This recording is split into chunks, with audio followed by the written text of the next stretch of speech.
इतिहास पढ़ती है, क्योंकि इतिहास उन्हीं का लिखा जाता है जो क्रांति करते हैं, संघर्ष करते हैं। घर बैठों का कोई इतिहास नहीं। तो आप उस क्रांतिकारी ज्वाला के वाहक हैं, आप उस पेंशन आंदोलन के वाहक हैं, इसलिए आपकी जिम्मेदारी अलग है। आप अपने घर को समय दें, अपनी नौकरी को समय दें, लेकिन उसके अलावा मेरा निवेदन है प्रतिदिन अपने आंदोलन को 1 घंटा जरूर दें, क्योंकि ये आंदोलन आज इस चरम पर है कि अगर आज हम ये लड़ाई नहीं जीते तो एनपीएस की विभीषिका को रोकने से कोई नहीं रोक सकता, क्योंकि अब रिटायरमेंट का दायरा बढ़ रहा है। अभी तक आपके विभाग में रिटायरमेंट इक्का दुक्का हुए होंगे, लेकिन आने वाले समय में, क्योंकि आने वाले समय बहुत बड़ा चुनाव है, देश का सबसे बड़ा चुनाव, और लोकतंत्र में जनता ही जनार्दन होती है। आपने सुना होगा, पढ़ा होगा, जनता जनार्दन तब होती है जब देश चुनाव की आहट और चुनाव की दहलीज पे खड़ा होता है। देश फिर 2024 में चुनाव की दहलीज पे खड़ा होगा, और अगर वहां हम चूक गए तो ये सपना और सालों तक संघर्ष के लिए हमें विवश कर देगा। मैं अटेवा के जिला संयोजक के नाते आपको ये बात विश्वास दिलाता हूँ कि वो चाहे 2024 हो, चाहे 2029 हो, चाहे मरते दम तक हो, अटेवा संघर्ष करता रहेगा, लड़ता रहेगा, जब तक देश के हर एक पेंशनवीर को पेंशन न मिल जाए। अब आपको क्या करना है, इस मुद्दे पर आते हैं। आपको 3 काम करने हैं मुख्य रूप से। सबसे पहला काम है अपनी रीच बढ़ाइए, पहुंच बढ़ाइए। रीच कैसे बढ़ेगी? रीच तब बढ़ेगी जब व्यक्ति आपसे जुड़ेगा।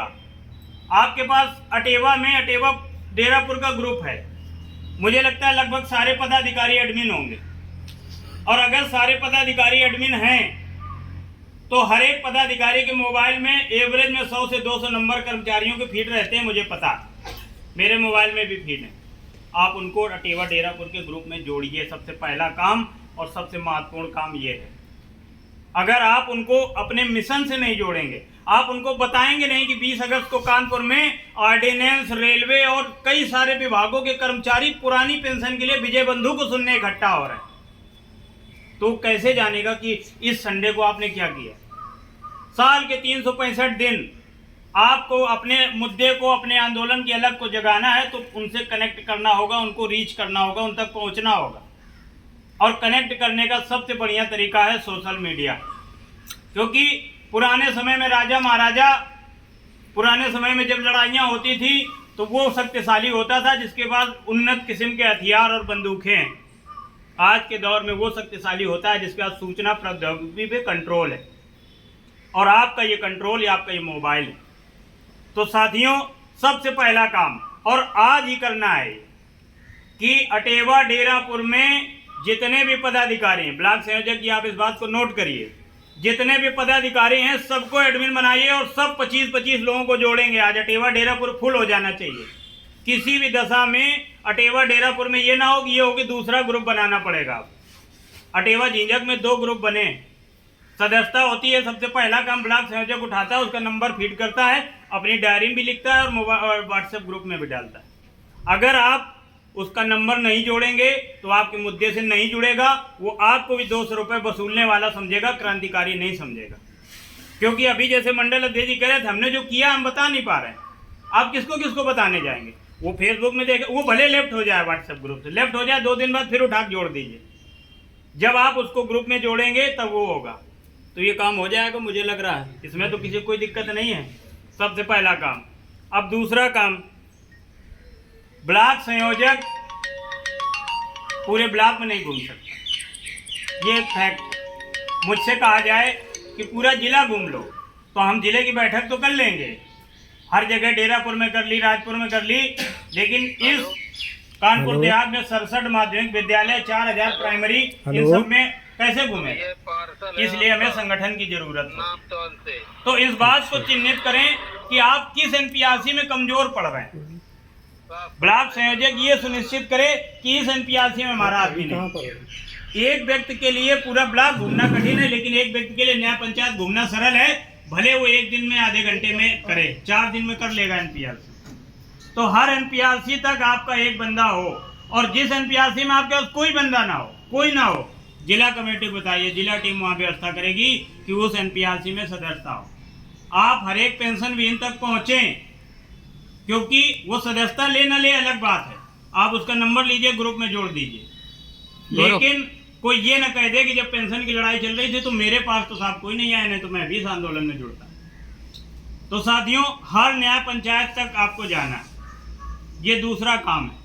न्याय पंचायत स्तर पर आपको व्यक्ति चिन्हित करने हैं, पदाधिकारी चिन्हित करने हैं और उनको जिम्मेदारी देनी। एक व्यक्ति, प्रदेश कहता है 20 रसीदें काटेगा, मैं कहता हूँ एक व्यक्ति केवल 5 रसीदें काटेगा। 5 रसीदें इसलिए क्योंकि मुर्दा आदमी भी 4 आदमी ढूंढ लाता है। आप तो जिंदा, अगर आप जिंदा हो तो जिंदा दिखिए, एक व्यक्ति 5 की रसीदें काट सकता है, कर सकता है। सदस्यता संगठन को इसलिए जरूरी है क्योंकि अटेवा कोई ऐसा संगठन नहीं है कि उसे साल में 2 कार्यक्रम करने हैं बस। अभी कल मैं एक मीटिंग में सुन रहा था, दोनों कहा साहब इतनी जल्दी जल्दी आप कार्यक्रम लगाते हो, जून में आपने यात्रा करी, जुलाई में ये कर दिया, बोले साहब अगस्त में ये लगा है, सितंबर में ये लगा है, अक्टूबर में ये लगा है। तो हमने कहा कि पेंशन की लड़ाई अगर जल्दी जीतनी है तो तेज दौड़ना पड़ेगा, क्योंकि ऐसा तो है नहीं कि हम 2039 का टारगेट बनाए कि साल में 2 ही आंदोलन करेंगे। तो इसलिए जब लड़ाई तेज है तो ऐसे में शिथिलता आंदोलन के लिए बाधक है। तो आपको दूसरा काम जो करना है वो ये करना है कि हर एक व्यक्ति, हर एक एनपीआरसी में व्यक्ति चिन्हित कीजिए और अगले 1 हफ्ते में जो बचा है आपके पास, इस 1 हफ्ते में जो एनपीआरसी सदस्यता से वंचित है वहां तक पहुंचिए। और अगर आपको वहां कोई व्यक्ति नहीं मिल रहा है, आप महामंत्री जी को बताइए, स्वयं मुझे बताइए, मैं आपको उस एनपीआरसी में व्यक्ति भी दूंगा, संसाधन भी दूंगा और उस एनपीआरसी में सदस्यता कराने का भी काम करूंगा। तीसरा बिंदु, हमारे बहुत सारे पदाधिकारी हैं, लेकिन पदाधिकारी तो हैं, उन्हें ये नहीं पता साहब हमें करना क्या है, हमें ये नहीं पता। बोले हमें साहब सोशल मीडिया प्रभारी बनाया है, लेकिन हमें करना क्या हमें यही नहीं पता। नहीं, एक एग्जाम्पल है, मतलब सोशल मीडिया ऐसा नहीं कि आप ही के लिए व्यक्तिगत है। बोले साहब हमें ब्लॉक पर्यवेक्षक बनाया है और हमें करना क्या है हमें ये नहीं पता। बहुत सारे पदाधिकारी जिले में भी हैं, ऐसा नहीं है। तो आपको ये नहीं पता है कि आपको करना क्या है, उसके बाद तो फिर आंदोलन, मतलब जो हमारा सेनापति है, जो हमारा सिपाही है, जिसके भरोसे हम जंग की लड़ाई लड़ रहे हैं, जिससे का दुश्मन के किले में फतेह करना, उसे पता नहीं बंदूक चलानी किस तरफ है।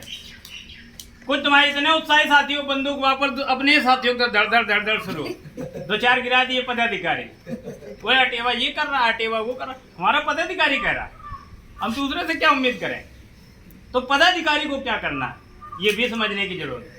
आपको जो काम दिया गया है, जिस काम का दायित्व है आपके पास, आपको वो काम करना है। अगर आप सोशल मीडिया पे हैं, कुछ मत कीजिए, दिन भर जितनी फोटो ग्रुप में मिले, रोज फोटो आती हैं, एक कोलाज बनाइए, नीचे उसमें अपना पट्टी डालिए, सोशल मीडिया प्रभारी, और उठा के सोशल मीडिया पे चेप दीजिए। केवल इतना काम करना है।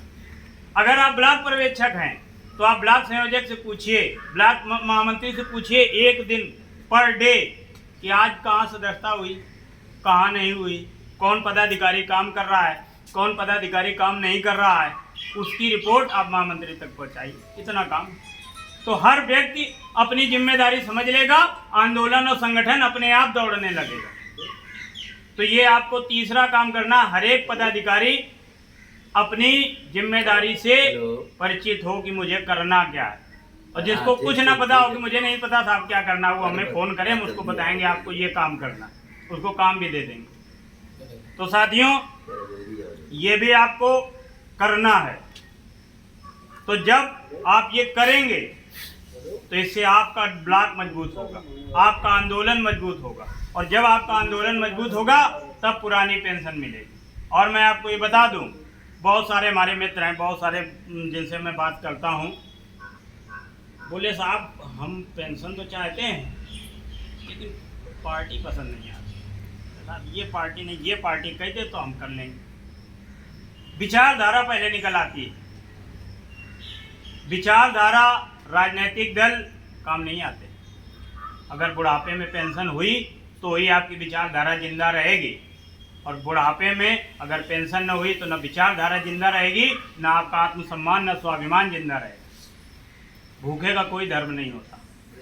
अगर भूखा है व्यक्ति, रोटी चाहे उसे मंदिर में मिले, मस्जिद मिले, गुरुद्वारे मिले, जाके खाता है। और एक बात बताएं, राजनीतिक दलों का भी कोई धर्म नहीं होता। विधायक 30 साल तक एक पार्टी की सेवा करता है, टिकट न मिले तो रातों रात पार्टी चेंज, विचारधारा चेंज। आपने देखा होगा। बोले साहब इनसे हमारी विचारधारा मेल नहीं खा रही, विचारधारा बदल जाती है तुरंत, दूसरी पार्टी में चला गया रातों रात उसे। और आपको बताएं, अगर विधायक को ये पता चल जाए कि विश्व विजय हमें जो है इस पार्टी से टिकट दिला सकते हैं, तो फिर उस बात से मतलब नहीं कि विश्व विजय किस जाति के हैं, किस धर्म के हैं, किस ओहदे में हैं। ऐसे दंडवत हो जाएगा जैसे यही हमारे माई बाप। तो जब राजनीतिक दल और राजनीतिक दलों का प्रत्याशी जो खुद इतना सक्षम है कि उसे जरूरत नहीं है पेंशन की, वो भी अपनी पेंशन नहीं छोड़ना चाहता, तो हम आप और हमारे आप के लिए लड़ेगा कौन?